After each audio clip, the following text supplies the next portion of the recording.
The general analogy venye watu wengi wanaiona a few things about Gaucho. One, pesa imechange Gaucho. That you are right now in the payroll of the government. So that is why you're supporting the government and you're fighting people are not in the government. Number two, bro, wakati nilikuwa nahangaika nilikuwa kwa payroll ya Uhuru nikiandamana. Juu nilikuwa manaandamana mpaka Uhuru akanipigia simu kama kwa nini Jubilee kichukuliwa na Gachagua. Nilikuwa kwa payroll yake. Kwa nini? Ndio nilipewa na nani?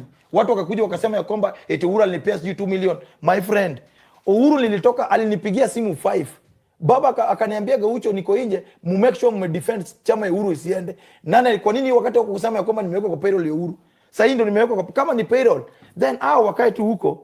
Mimi wacha tu basi nikuwe kwa payroll ya government kama hiyo ndio nini. Kwa sababu hii life ni about to succeed. Okay. Yeah. And also another thing about the Babu situation, you know, the people who know the situation between you and Babu is you and Babu. Personally, I don't even know what happened between you two.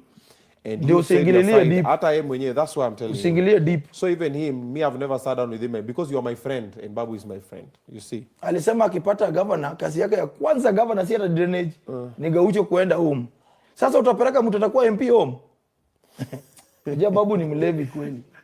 Mtu atakuwa MP so, utapeleka home. Inamaanisha wale vijana wote Sakaja ameandika kutoka Korokocho Dandora hajamaliza shule. Babu ataweka wewe utakuwa traffic marshal juu wewe umemaliza degree.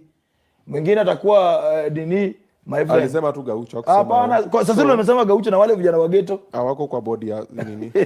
So another thing that many people would see and would say, and I'm sure watu wamekwambia that you are bitter because Babu is turning out to be a kingpin. He's loved by many. And kidogo inauma watu wengi sana, not only you. Mimi wezi niuma bro, mimi nilikuwa bwana Obina, kesho nitakuletea clips nikipiga Babu akue hiyo kingpin.